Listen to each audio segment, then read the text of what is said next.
Even I had no idea what it was when I wrote that. Hello, everybody. Welcome back to another review. Why do I do this for you? I'm so tired. I need coffee. Hello, everybody. Welcome back to La La Land. If you couldn't tell, I just had a little coffee, or more accurately, sugar with espresso. And I am ready to dive into this book review. I really hope it goes well. I'm going to try to keep it short because there's so much to talk about that if I even try to dive into this, we're going to be here forever. And I don't want to edit that. So, we're going to keep this short. We're going to try to just, keep it short. Yep. That's what we're going to do. That's what we're going to do. So without further ado, let's go down the rabbit hole with a spoiler-free review of The Runaway King, Book 2 in the Ascendence Trilogy.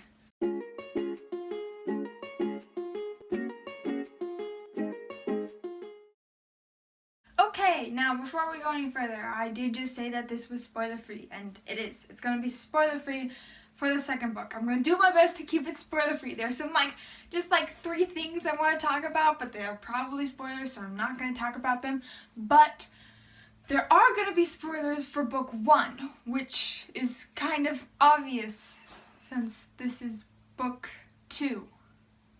It makes sense, right? That there's going to be spoilers for book 1. Yeah, you get it. Let's just go. Okay, I'm back. Not that you ever knew I left. Anyway, back to the book. Where was I?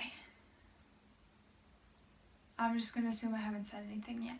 Okay, so I'm going to just tell you the description of this book. I'm literally just going to read you the description of this book that you find when you go to look at the book. Because I'm not good at just making up descriptions about a book. I'm really not. I usually end up spoiling something, or I just make the book sound really bad. If you guys want to watch literally a video of me just describing books in a really horrible way, you can go watch that video up in, or is it this corner? It's this corner. Yeah, it's this corner. You can go watch the video. I'm gonna link up there. Anyway, yeah, so I'm just gonna read you the description of the book. So, if you go to Amazon.com and Google The Runaway King by Jennifer A. Nelson, you will find not only a beautiful cover, but a book description that goes something like this. Just weeks after Jared has taken the throne, an assassination attempt forces him into a deadly situation. Rumors of a coming war are winding their way between the castle walls, and Jared feels the pressure quietly mounting within Carthia. Soon it becomes clear that deserting the kingdom may be his only hope. I should read this more dramatically so it's actually entertaining. Alright, let's do this. Soon it becomes clear that that's horrible. Soon it becomes... I can't do this. Soon it becomes clear that deserting the kingdom may be his only hope of saving it. But the further Jared is forced to run from his identity, the more he wonders if it is possible to go too far. Deep questions here. Will he ever be able to return home again? Or will he have to sacrifice his own life in order to save his kingdom? Man, this sounds like the third book. A kingdom teetering on the brink of destruction. A king gone missing. Who will survive? Find out in the thrilling sequel to Jennifer A. Nelson's New York Times best-selling blockbuster. Okay, yeah, so there's that. So basically, in this book, everything's kind of going a little hectic. Things aren't going so well, and, well, I'm pretty sure the title kind of sort of summarizes what happens for you. But yeah, so that's kind of the official description. There's a very big plot point that kind of comes up early in the books that I'd like to tell you about because it's genius and incredible, but I guess could be seen as a spoiler, so I won't. You'll just have to read the book. But if I were to describe this book, I would say this book is basically everything that could possibly go wrong goes wrong. It's incredible just how it just everything goes wrong. anything you could imagine, anything you couldn't imagine, just literally everything and anything, just woo, out the window, gone, bye-bye. Everything just burst into flame, pretty much. And I was really apprehensive with reading this book because the first one was just so amazing, and I was really scared it was going to be one of those things where it just lets you down and you're still able to enjoy it, but you don't enjoy it as much, and I wasn't really sure how to feel about it. But so I got it from the library and I started it. I got this book in December and it was due Christmas Eve, and obviously I wasn't running to the library on Christmas Eve. And so my library was kind enough to renew it for me, and honestly, it just kept renewing it without even asking me, to a point where like it was February and stuff. So I had it in December and I read like 3 chapters and then I just stopped because I was angry at Sage/Jaren. And I was just, I can't deal with you right now, man. And then February came and I'm like, I should really read this book. And actually they renewed it for like way into March. But I was like, I should give this back to you. But then I gave it back to them, and then like the second I gave it back to them, like, I'm an idiot, I'm making a review. Now my hands have nothing to do and all I have is a picture here, which is how I'm going to intro the picture, because honestly, it's just so weird when it pops up in videos, so that's how I'm interested in the picture. Anyway, so my hands are gonna be, my hands want something to do, and they have nothing to do, so they're gonna be fidgety, unless I just simply hold something really, really random, like, this book was amazing, I enjoyed it so much, please read it. Yeah, it's not gonna work. Maybe I could do something like, this book was amazing, read it, it was fantastic. Okay, back to the more pressing thing, back to the, the book. The storyline was so good, it was so gripping, and every moment was so painfully excellent and enjoyable. And what do I mean by that? By that I mean you literally are driven crazy with frustration, and yet you love every minute of it. And I am not exaggerating here. I literally was given so many weird looks by my family, because we'd just be driving and I would take my book and go, ah, no. Why am I making sound effects? Because you're so frustrated and just,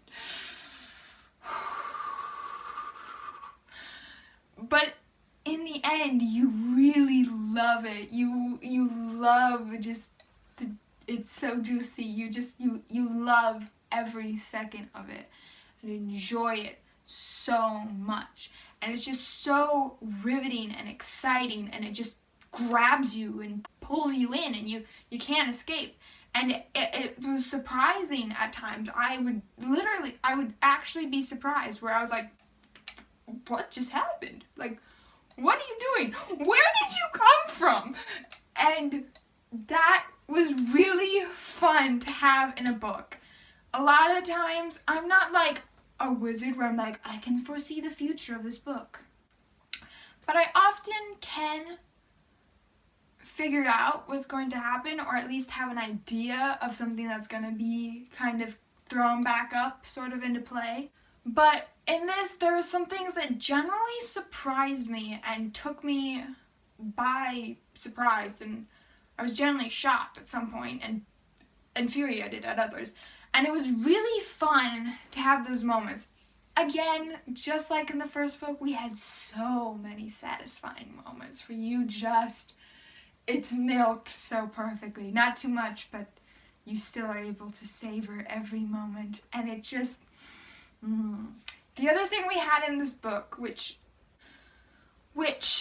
wasn't lacking in the first book, but was less of, was really heartfelt, sad moments, which I wasn't really expecting. I don't think fantasy or action or adventure books don't have this element, and they should have this element, but I wasn't expecting it, not from the sources they came from or just the scenes in general. And oh boy, there were some really painfully sad, heart-throbbing, horrible things. Not horrible, but just really emotional scenes that just really tugged at your heartstrings. Maybe not as much as Ranger's Apprentice 3, which I can't wait to do that review. But just some really heartfelt moments that were just very touching, truly. They were very touching, sobering. You know, kind of this, through the whole way through this book, you've kind of got this really tense sort of action, and the whole while, you know, Sage could be like freaked out, but you know, it's got a similar tone to The False Prince, where it's much more serious, but also the main character makes it lighter, and just, it kind of would take a break from that, and it would just bring this really raw element out, and it was really touching and beautiful. So I gotta hurry through this because I don't want the rest of this book, this review, to be that long, and it's already longer than I wanted. So the humor, I want to quick just touch on that. Humor was really funny. I really enjoy the humor in this book. It's very sarcastic and dry, and being able to hear Sage's thoughts is always really hilarious, and I was constantly chuckling to myself. It was just, it was really fun. I really enjoyed it, and the humor really helped sometimes with the tenser sort of scenes. So of course the characters in this were amazing. They were so good. The ones from the previous book were built upon, and the ones we got from the second book fit in so perfectly, and just loved every moment of them, whether they were new or old. And they were strong characters, and the relationships between each of the characters, they would grow, they would be similar to the ones in the first book and built upon, and some would change, and just, they were all written fantastically. So Sage / Jaren was a bit infuriating, but one thing that I think should be pointed out, because I had to keep reminding myself of this, is that he always knows what he's doing. He always knows what he's doing. You, as the reader, and just have no idea what he's doing. That's really infuriating. But you just know one of these times he's gonna not know what he's actually doing, and then you're gonna be like, dude, you let me down. This is supposed to end well, remember? And you just know it's not gonna happen one of these times. But one of the things I want to talk about that I don't think is too much of a spoiler is really the conflict in Jaren. There's a lot more responsibility for him, and he's having a really hard time sort of living with all these people around him expecting things of him. I mean, he's king now. And one of the things I just want to touch on, which I don't think is a spoiler, but he has a lot of pain with his father, which I think is evident from the last book. And just kind of watching his character battle with that and sort of try to figure out, did he know his father? Was his father the person he thought he was, or was he not? Was he a good king? It was all very just real, but also emotional, and it was a true struggle for him. These characters were smart. They had, sorry about that, my camera died. What I was saying is that they had real emotions, and just, they were so much fun. They were so good, and just every single one of these characters just had an amount of sacrifice to them. Pretty much each one of these characters sacrificed something in their storyline, whether it was kind of small but personal, or it was really huge and really evident. Each one of these people just sacrificed so much.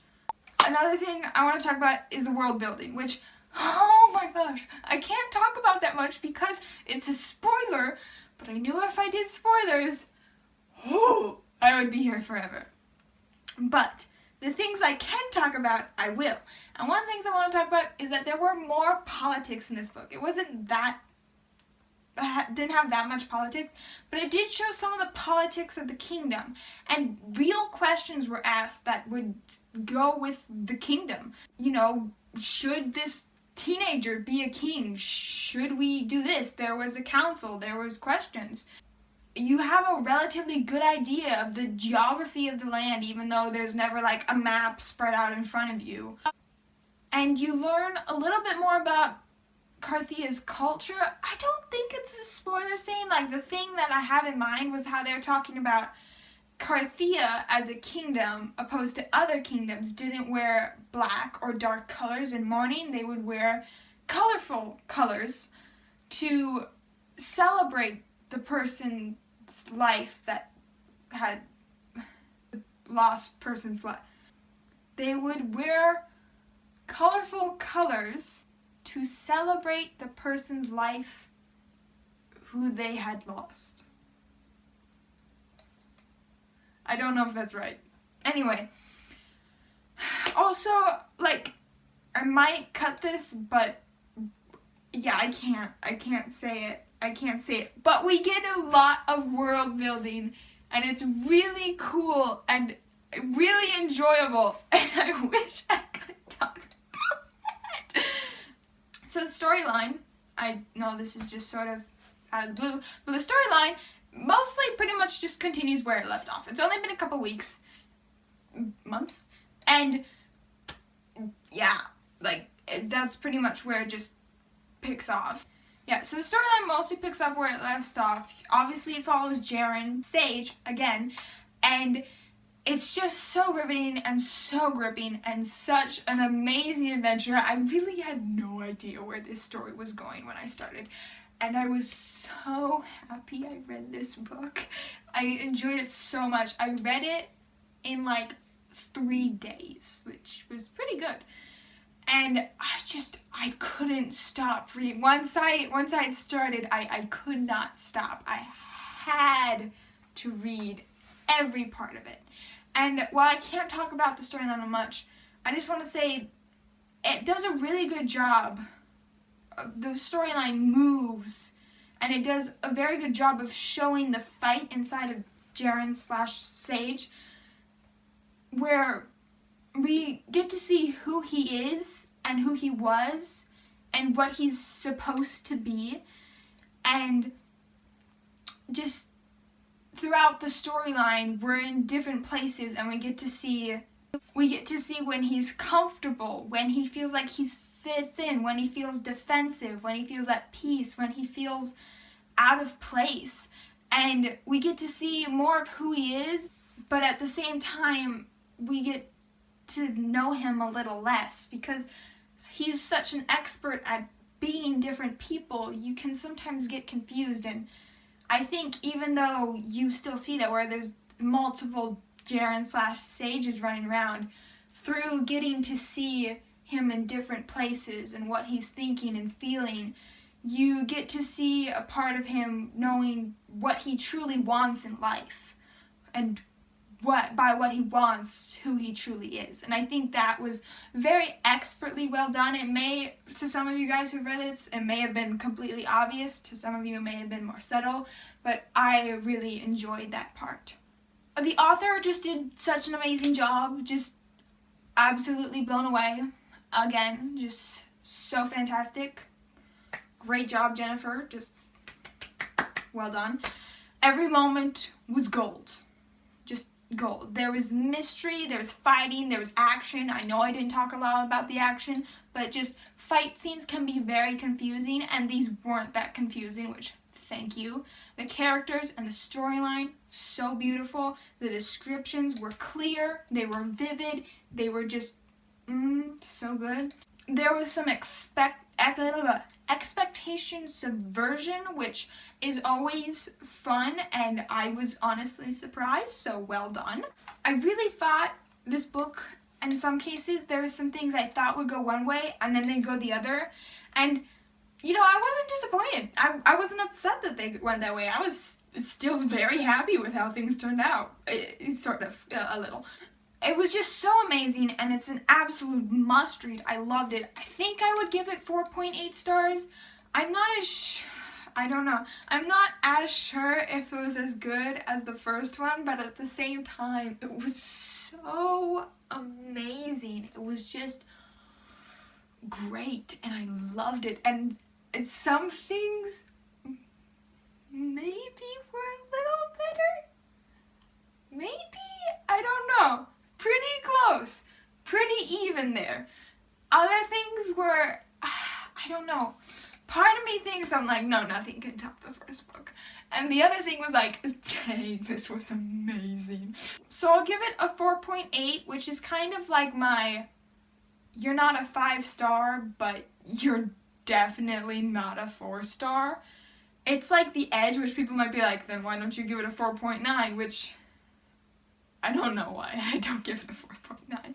But anyway, just go read this book because it's absolutely fantastic and amazing. Please, go read it. Go to your library, go to your Audible, go to anything, Amazon. Please, just go read it. And if you have read it, talk to me in the comments. Alright, bye.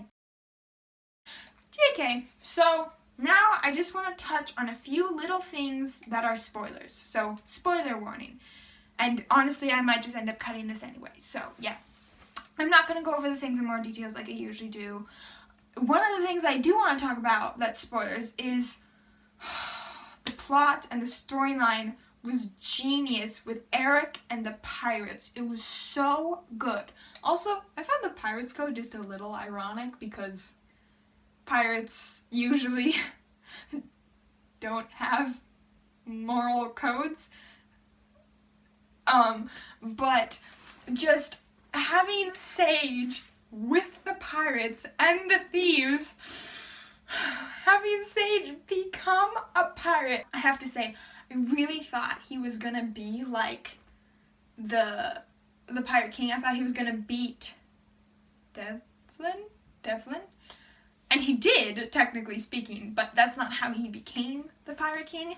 And I almost wished that the book would have been called The Pirate King, because it would then be like the twist where it's like, oh, it's called The Pirate King because he's with the pirates and he's trying to defeat the Pirate King. But then it would have been a twist where, no, he is the Pirate King. Kind of like it was with the False Prince, but it didn't end up working that way. But I was still happy with the way it turned out. The world building stuff I wanted to talk about was Albania and the pirates and the geography and just sort of the politics between those, the grouping of them. Just, it was really, really good. There was a lot of points where Sage would talk about his country, where it's like, this part's beautiful, this is why they want us, our land, our farms, you know, all this, our country's gorgeous. But then he'd be like, but we don't have the sea, you know, we're caged in on land. And it was just really beautiful. King's Council, you know, Tobias, Mott, Rodin, yeah, that was great. Part of world building, super great. In all honesty, I doubted Sage. I thought Albania was going to be innocent and he was going to have made a blunder. I need to learn to trust Sage because he was right. However, I feel like the author may use that against us at some point where he's going to be so sure of something and then he's going to be wrong, so it keeps you on your toes. The part I needed to talk about was Harlow. Harlow was maybe one of the best additions to this book. He was so good. Yeah, this is definitely going to be over 20 minutes. I gotta hurry up.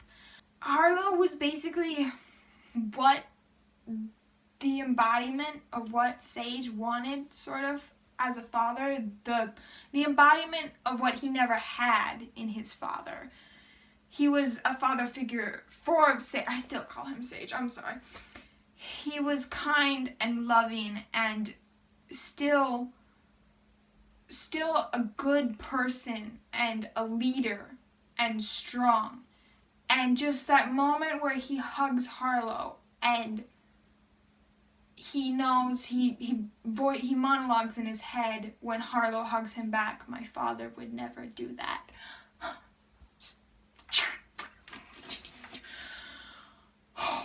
That really hit me. That hurt. Because throughout this book, like I said, Sage is struggling, trying to find out who his father really was, and just having this person who he sees as the person like a father figure for him that sort of filled that void for him a little, or maybe just opened that void up further, was really just emotional. And it was a beautiful sort of sad sort of way. And I would say, other than when he's at Eric's, Harlow is really where he's most comfortable, and he feels like a kid again. He's like, what the heck am I doing? I'm a complete idiot. Which, thank you, Jaren, for finally admitting to yourself. But it just really, Harlow was the first person in so long who just treated him like a child, someone who needed help, someone who shouldn't be running on the streets, someone who shouldn't be running a kingdom. It was just very emotional and just such a great moment. Also, that scene with Imogen, I can't even talk about. If you've read the book, you know what I'm talking about. That I almost cried because it was so sad. Not only was he losing his best friend, but he was finally realizing what he had, and just and then when he's talking to Armorinda about it, we're just not going to talk about that. The ending was just, it messes with you because you're so upset about Imogen, and then you feel relieved because he's safe, and then you feel happy because the people, his kingdom loves him, and then war, and Imogen's captured, and you're just like, what the heck? Like, that's how it ends, and just, oh my gosh, wow, okay, yeah, sure, alright. Like I said, the author just did such an amazing thing, it's so good, has so much talent, so much work. It was just flawlessly done, well done, just well done. And I do have to say, the emotions were really, really on point in this. Everything was so amazing, but just the emotions. And also just, she was able for you to feel what they were feeling, whether it was emotional or physical. And I have to say, that moment when Sage's leg was broken, yes, I still think of him as Sage and not Jaren. I literally jumped out of my seat and just simply had to walk around because I was like, no. I could feel the pain. I was like, I can't. That was a really well written scene, so well done. Yeah, no, this book was so good. Every aspect of it was just phenomenal. I can't think of anything I didn't like. Rodin got a character arc. I didn't talk about that, but this is spoiler section, which, I mean, great for him. I do kind of wish Jaren would have been the king by him defeating Devlin and then Rodin coming back and being like, what the heck? But I'm still happy with how things turned out. I still really like it. And you know, this is a sequel. Like, what the heck? I shouldn't be this happy about a sequel, but I am. And I love it so much. Everything about this is just great. It's such a good book, and I love it. I already told you the star rating, so yeah. But no, it's great. It's really great. So yeah. Also, I got the third book already, so I get to read this now. Okay guys, so my camera's filling up, so I've got to go. But thank you for watching. Please like this video. Comment below, tell me what you guys think about this. Tell me what you guys loved about this book. Subscribe to my channel because why not? I mean, what are you gonna lose? Yeah, that's the attitude. And just, oh yeah, ring the bell so you know when I'm posting. And just thank you for watching, and I hope you guys have a really good day. I'll see you next time in Lava. Bye.